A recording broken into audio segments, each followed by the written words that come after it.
So the other morning, I went for a run on bad sleep.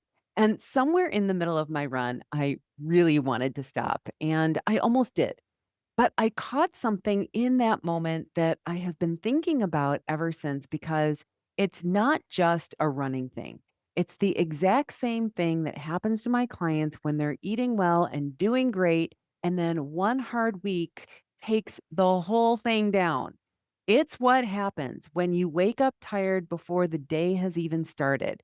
It's what happens every single time you had a plan that was working. And then suddenly, maybe the scale doesn't validate your efforts, or you just need a break from it all because it's been really difficult.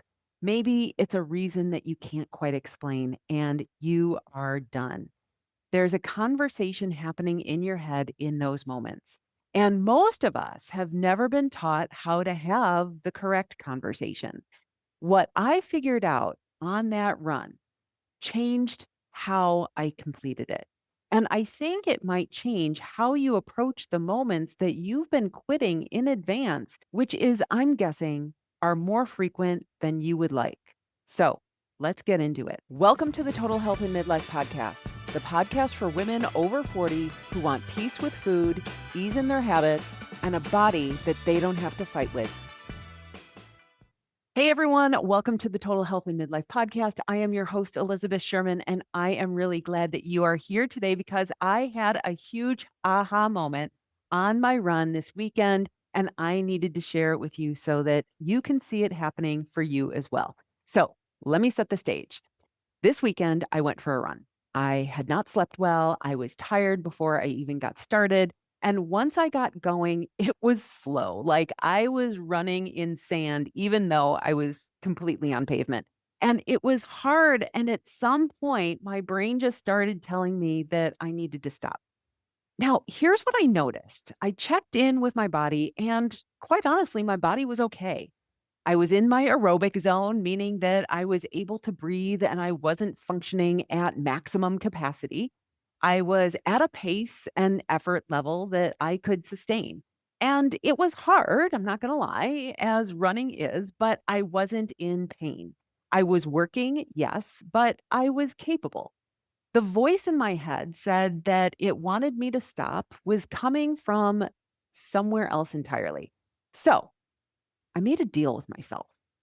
I wasn't going to decide anything about stopping or walking based on what might happen later in the run. You see, I started noticing that I was forecasting that I couldn't make it to the end. And that realization was a real huge eye opener for me. I made the promise that I was going to keep checking in right now, this minute, this block, this hill. Like, am I okay right now? Can I keep going right now? And the answer kept being yes. And so I kept going. I was slower than I wanted to, that I've been doing before. It wasn't pretty, but I was going. I went further than I would have if I had kept thinking about the end, if I had listened to that first voice. And I've been thinking about this ever since because what happened on that run is exactly what happens to so many of the women that I work with around their health, around their new habits. The moment it gets hard or uncomfortable or just less fun than it was at the beginning, a voice shows up and says, you should stop. This isn't fun anymore. You can't keep doing this. And we listen to it. And not because we're weak or because we don't want it badly enough, but because nobody ever taught us to ask whether that voice is actually telling the truth. And so that is what this episode is all about. Here's the thing about that voice. It wasn't exactly wrong. The run was hard. I was tired. And those were real facts. But my brain wasn't reporting on what was happening in that moment. It was doing a calculation. It was looking at the whole run ahead of me and everything that I still had yet to do and returning a verdict on whether I could do it all at once. And the verdict was, oh no, that is way too much. And that is not a body check. That's a projection. And the problem with projections is that we treat them like they are current information. We feel the weight of the whole thing, the whole day, the whole plan, the whole goal. And we respond to that feeling as if what's actually happening in our body right now. And it isn't. It's a preview of a future that has not arrived yet. I do this all the time outside of running. Like, for example, if I have a calendar full of client appointments, I will sometimes feel exhausted before the day even starts. Not because I'm actually tired, but because I'm already living through the end of the day in my head. I'm projecting how I'm going to feel at the end of the day. I've skipped over the present moment entirely and landed somewhere around 6 p.m. And I'm already feeling depleted. And I'm responding to that imagined version of tired as if it's the one I'm actually sitting in right now in the moment. It's a very efficient way to feel terrible for absolutely no reason. And it shows up constantly around our health as well. A woman will decide that she can't keep going with the way that she's been eating, not because she's fallen apart and not because the plan stopped working, but because she looked down the road and the road looked really long and she was like, I cannot keep doing this. She felt the cumulative weight of every future moment of effort all at once on her brain and filed it under, it's impossible. And so we stop before we actually hit the wall, before we actually run out of road. We call this knowing our limits. Sometimes we tell ourselves we're being realistic. Occasionally, we call it listening to our bodies, which, as I found out this morning, is not always what it is. What it actually is, most of the time, is quitting in advance, solving a problem that hasn't happened yet by deciding that you cannot handle it. And because the decision gets made before you actually have encountered the hard part, you never find out whether you actually could have handled it. You just have more evidence that you can't follow through when really all you did was answer the wrong question at the wrong time. Your brain asked, can I keep doing all of this? And the more useful question is, can I do this right now? Those are not the same questions. And the answer is almost never the same either. So let's talk about what this actually looks like in real life, because if it only happened on runs, it would be inconvenient but manageable. It doesn't only happen in runs. Think about the last time that you had a day that was completely packed with commitments, meetings, appointments, things you said yes to weeks ago that are now all landing on the same day. You wake up, and before you've had coffee, before anything has actually happened, you're already tired and grumpy. Not a little tired, and not tired in the way that makes you want to, but tired in a way that makes you want to cancel everything and go back to bed and just put a covers over your head. You just woke up. You haven't done anything yet. Your body is fine. Your brain is recovered. What you're feeling isn't exhaustion of a long day. It's a preview of it. And your brain ran the numbers on everything ahead of you and sent back a report. And that report said, we do not have the capacity for this. This is going to cost a lot. And your nervous system responded as if the bill had already come due. You're not tired, you're pre tired, you're preemptively tired. And if you don't catch that distinction, you'll spend the whole morning responding to exhaustion that you haven't even earned yet. You'll move slower, feel heavier, and look for exits. And by the time the day actually gets hard, you've already been running on fumes that you didn't need to spend. I see the same thing happen constantly with the women that I work with around food and eating. She's been following a plan. It's been working. She feels better. She has more energy. Her clothes fit differently. She's proud of herself. And then one afternoon, she hits a moment of restriction. Maybe she's at dinner and the thing that she really wants isn't on the plan. Maybe she's just tired of being careful. Maybe she's had a hard week and the effort of making the right choice in that moment feels like more than she has. And instead of adjusting, instead of giving herself a little room to breathe and keep going, her brain does the calculation. It looks at every future dinner, every future hard moment, every future choice between what she wants and what she planned, and it files it all under it's all too much. The switch flips, and now her only 2 options are to go back to perfect execution or be done and quit. And so she picks done, and not because she failed, and not because the plan wasn't working, but because her brain answered the wrong question and she didn't know to push back on it or to adjust. This is all or nothing thinking. And I want to be clear that this is not a character flaw. This is so human. It's not a sign that she doesn't want it badly enough or that she lacks the ability to follow through. It's a thinking pattern, a very understandable, learned thinking pattern, especially for women who have spent years in diet culture being told that the only way to do this is to do it perfectly or it's not worth doing at all. When your only options are all or nothing, any amount of friction tips you towards nothing. A hard day, a moment of wanting something different, a week where capacity is lower than usual. Any of those things become the reason it's over, when really they're just the texture of a normal life that's trying to include health alongside everything else. The problem isn't that she quit. The problem is that she never had a third option available to her. She didn't know that she could slow down instead of stop. She didn't know that she could have the thing that she wanted at dinner and still be someone who takes care of herself. She didn't know that B minus effort on a hard week is still an effort, still forward movement, still evidence that she can be counted on to keep going even when she isn't perfect. Because nobody told her that the goal was never perfection. The goal was to keep going. And there are a lot of ways to keep going that don't look like the original plan. So, what are you going to do instead? You slow down. You don't quit. You pivot. You don't push harder and white knuckle your way through it. You just slow down.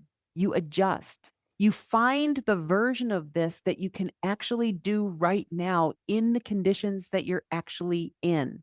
And then you do that version. So on my run this weekend, slowing down looked like literally slowing down. I dropped my pace enough that the effort became manageable and my heart rate was able to slow just a little bit so that I was able to manage it physically in that moment. I wasn't running the run that I had planned or that I wanted to. I was running the run that I had. And it turns out the run I had was enough to get me further than I would have gone if I had stopped at the first sign of hard. For the woman who's eating a certain way and hits a moment where she needs some relief, slowing down might look like having the thing that she wants at dinner and then getting back to her plan tomorrow. It might look like a less structured week while she's traveling, where she's making reasonable choices instead of perfect ones. It might look like acknowledging that this week is really going to be crazy. And so a B minus week is going to be okay. And a B minus week is a week where she still shows up. And none of that is failure. All of it is moving forward. But here's what has to happen first. And this is the actual skill that I want you to take from this episode. Before you can slow down, you have to stop and ask yourself the right question. Not the question that your brain defaulted to, which was, can I do all of this? Can I keep going at this level? The question you actually need to answer, which is, do I really need to stop? Can I keep going just at a different level? What do I need to give myself right now to be able to continue? These questions feel like they're soft questions, and they're not. They're the difference between building something and starting over for the 100th time.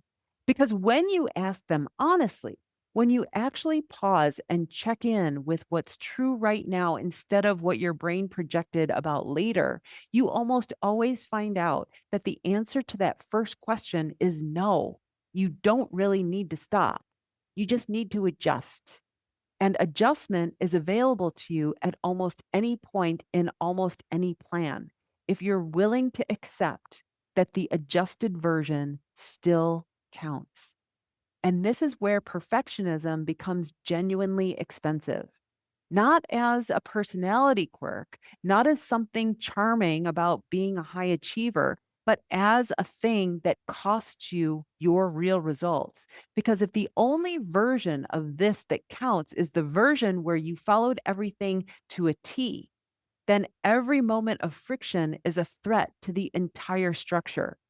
Every hard day is a reason it might be over. Every choice that wasn't on the plan is evidence that you cannot do this. And that is an exhausting way to live. And it's not actually how any sustainable way of taking care of yourself works. What works is a running conversation with yourself, not a verdict delivered once at the beginning of a plan and then defended forever, but an ongoing check in. How am I doing right now? What do I actually need in this moment? Can I keep going? And if yes, in what form? I kept checking in on that run every few minutes, every long stretch, every moment the voice came back and said to stop. I checked in with myself. I asked, and the answer was yes, keep going, just slower. And that's what I did. I asked the right question at the right time, and I let the actual answer, the real one from my body in the present moment, guide what happened next. You have access to that same conversation. You've always had access to it. Most women just haven't been taught that it's allowed, that checking in and adjusting isn't the same as giving up, and that the version of you who slows down and keeps going is doing something far more valuable than the version of you who sprints until she quits. So here's why this matters beyond any single run or any single hard day. Every single time you ask yourself those questions and keep going, even slowly, even imperfectly, even in the adjusted version of the plan, you are building evidence. Evidence that you can be counted on. Evidence that when things get hard, you don't automatically disappear. Evidence that you are someone who finds a way to continue. And every single time you quit before you've actually hit a wall, before you've actually run out of road, you build a different kind of evidence, not because you're weak or because you don't want it, but because your brain now has one more data point that says, when it gets hard, we stop. That evidence compounds in both directions. This is what I mean when I talk about self trust. It's not a feeling that you wait to have. It's not confidence that arrives one day when you've finally done enough things right. It's something that you build slowly in these exact moments, in very seemingly unexciting rewards. The moments where the voice says stop and you pause, check in, and find out that it's actually not true. You set the goal you set for a reason. You didn't make it up arbitrarily. You imagined something on the other side of accomplishing that goal, a version of your days that feel different, more energy, more ease, more pride in how you're taking care of yourself. Something you want enough that you made a plan to get there. And getting there requires moving through discomfort and not the dramatic, unsustainable kind of discomfort, the ordinary, mundane kind of everyday life, the kind that shows up on a slow run or on a tired morning, the kind that shows up at dinner where the thing that you want isn't on the plan, the kind that shows up on a packed Wednesday when you're pre tired before anything has even happened. That discomfort is not a sign that something is wrong. It's just the texture of the road between where you are and where you want to be. And here's what I found out this weekend. And what I watch women find out when they stop quitting in advance, you can hold more than you think you can. And not because you're tougher than you realized, but because the thing that you were afraid of was never as big as the projection that your brain handed to you. The only way to find out what you can actually hold is to ask right now in this moment, not in advance, not can I do all of this? But can I do this right now? The answer, most of the time, is yes. So I want to say something about the times that you didn't keep going. Because if you're listening to this and you're thinking about all the moments that you quit, all the plans that you abandoned, all the times that you told yourself that you couldn't do it and then didn't, I want you to hear this. When you look back at those moments, you're usually doing it from a very comfortable distance. You're not in the discomfort of wanting to stop anymore. You're sitting somewhere calm, feeling fine, and from a place that is very easy to think, I should have kept going. I could have kept going. Why didn't I just keep going? What you're not doing in that moment of self criticism is remembering what it actually felt like to be in it. The emotional weight of being in that situation, the mental load that you were carrying, the physical exhaustion that was real, even if it wasn't the whole story. The conditions you were actually in, not the conditions that you wish you had been in. You quit in a context, and that context mattered. That doesn't mean it's fine to keep quitting. It means that beating yourself up from a place of comfort, looking back at a hard moment without accounting for how hard it actually was, is not an honest accounting. And it's not useful either. All it does is add more evidence to the pile that says you can't be trusted when what actually happened was that you were in a difficult condition without the right tools. And now you have a tool, the question, the check in, the pause before the verdict. And that is completely different. So here's what I want you to take from this episode: it's not a better plan. It's not perfect conditions or a week where everything lines up and the calendar is clear and you slept well and you feel motivated. Those weeks exist, sure, and they are fantastic and great. And you don't need any of this on those weeks. This is for the other weeks, the hard weeks, the tired Wednesday, the packed calendar, the dinner where the menu is completely unnavigable, the run where your brain says to stop before your body really has a reason to. What matters in those moments is the conversation that you have with yourself, not the verdict that your brain hands you before you've even checked in, but the actual conversation. Do I really need to stop? Can I keep going at a different level? What do I need to give myself right now to continue? That conversation, practiced over time in the small moments and the hard ones, is what builds a woman who follows through. And not because she's tougher or more motivated or finally found the right plan, because she stopped quitting in advance and started asking better questions instead. And so that is the skill. And it's available to you right now in whatever hard moment that you are currently in or heading towards.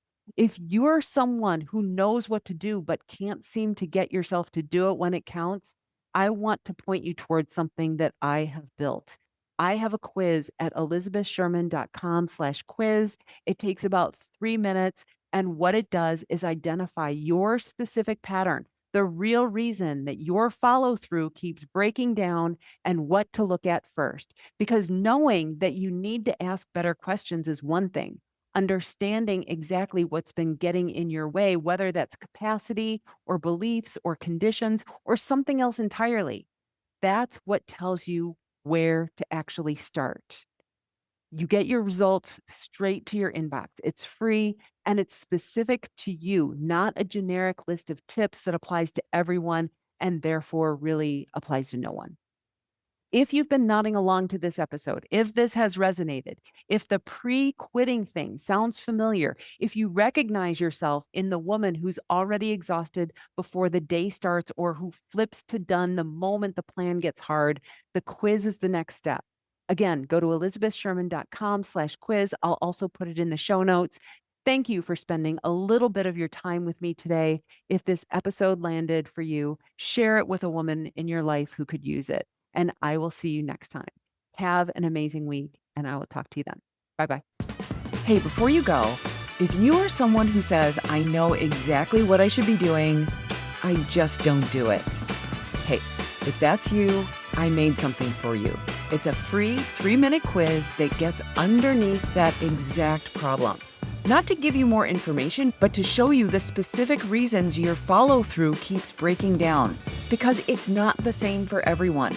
And once you can see your pattern clearly, everything else seems to change. Head to elizabethsherman.com/quiz. It's free, it's fast, and it's honest.